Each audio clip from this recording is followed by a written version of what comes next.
Fear. Fright. Frenzy. 3 Fs in February. Don't touch that dial. Christopher Lee, Fear in the Dark, tonight at 10:45. Would you like to speak another language in just 12 weeks? It's easy with Linguaphone. Just follow our simple 3-step technique. You listen, repeat, and you understand. It's easy. 6 million people have started speaking one of 30 languages with us, and you can too with our 14-day no-risk trial.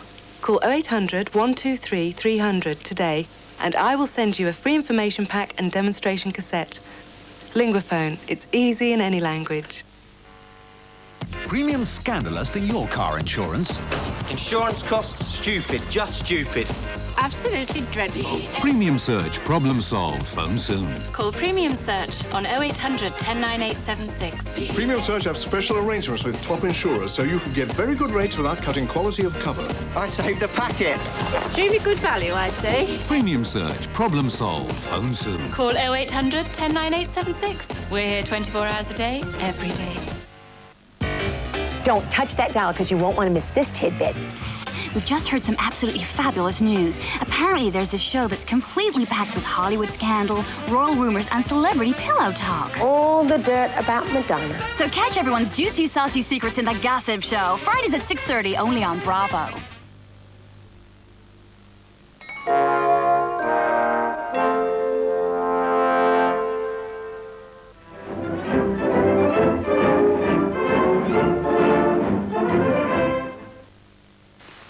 Science creates ingenious machinery to manufacture the world's largest copper cable conductor for the longest high-voltage power transmission line.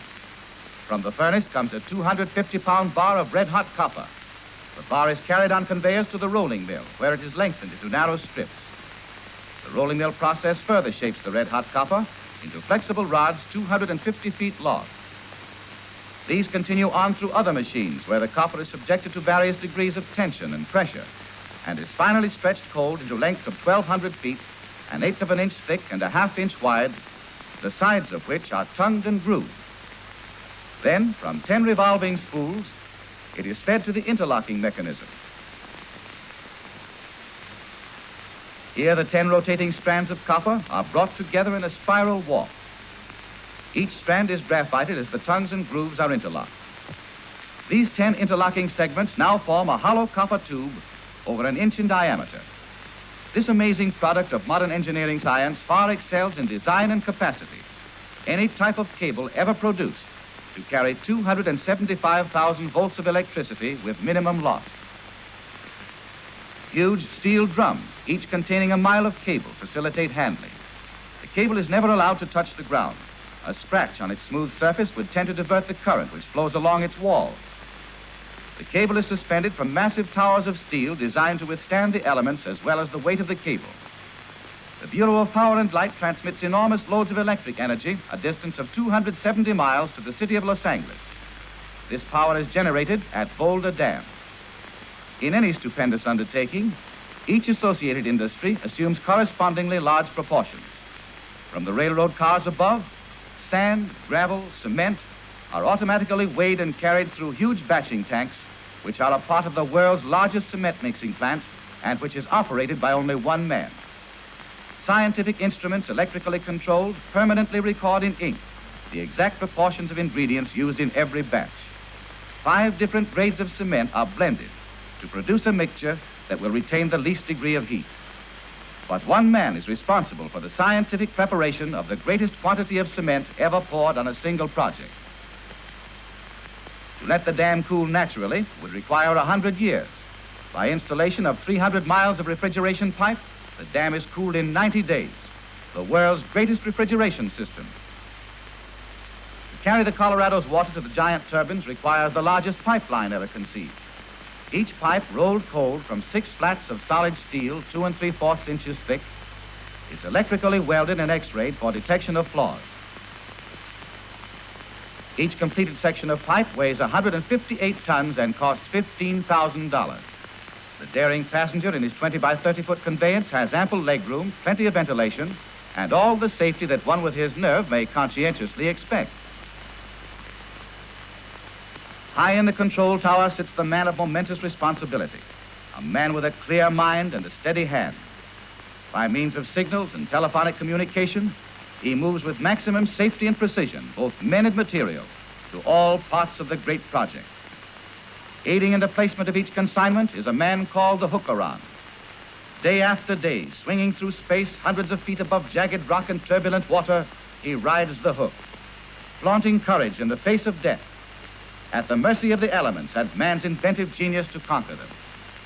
Centuries of time rolled by while the pyramids of Egypt reared their massive bulk, but in 4 short years, Boulder Dam breasts the onslaught of the mighty Colorado, the supreme achievement of engineering science. Popular Science presents a backstage preview of television, the newest miracle of modern electrical engineering. Technicians in the Farnsworth, Philadelphia laboratories have helped to make television, the dazzling dream of the decade, a practical reality today. Mr. Philo T. Farnsworth, shown at the right, is working on the image dissector tube, a photoelectric camera tube of his own invention that distinguishes his system of television from others. It is said to be responsible for the most clearly defined television pictures. Placed in the circuit of this receiving system is a funnel-shaped cathode tube. The round, flat surface of its bulb becomes the picture screen in studio monitor sets, as well as in home receiving sets. The image dissector tube and the cathode oscillite tube are the heart and brain of the Farnsworth system.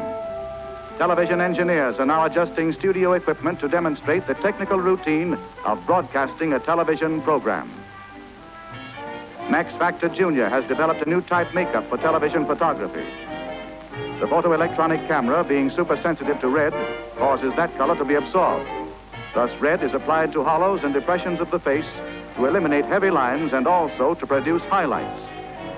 While blue, which reproduces darkly, is used as eyeshadow. The facial makeup of the modern movie queen makes her a dream of loveliness, but the television star has the grotesque appearance of a circus clown. The new television makeup may give the camera a break, but the wearer's first view of herself is likely to break her heart, unless she has a sense of humor. In this camera is an image dissector tube. The camera lens picks up the artist as an image of light, causing electrodes in the dissector tube to emit electrons. Passing through station equipment, the electrons become radio impulses to be broadcast and picked up by receiving sets where the routine is reversed. The radio impulses becoming points of light that appear on the screen as pictures. 30 pictures are completed every second. These pictures are composed of 200,000 light points that strike the screen one at a time at the rate of 6 million points per second. Music and sound accompany the performer's action, both visible and audible elements going on the air in perfect synchronization. As the action is photographed from various angles, engineers at control boards select long shots and close-ups, editing the show as it passes instantly through the station's facility. Traveling with the speed of light through a maze of tubes and equipment, the show leaves the station's sending towers to be viewed by the television public, an audience as yet small and comparatively ignorant of the enormous research and experiment that makes it possible for us to see and hear people many miles away. We can even see the announcer, although that annoying necessity is still protected by distance. The camera swings round in the next act. While radio can portray the art of the ventriloquist, television makes it possible to witness the magician's sleight of hand from a distance for the first time. Silent, invisible, instantly, human speech, music, and appearance pervade the airways together, to be received in magic boxes for distant reproduction. It may not be long before news events and current world happenings will be witnessed in thousands of homes. Television may picture for those at home the work of far-off explorers, or it may reveal to military officials the details of distant maneuvers. The most fanciful dream of mankind is today a startling reality.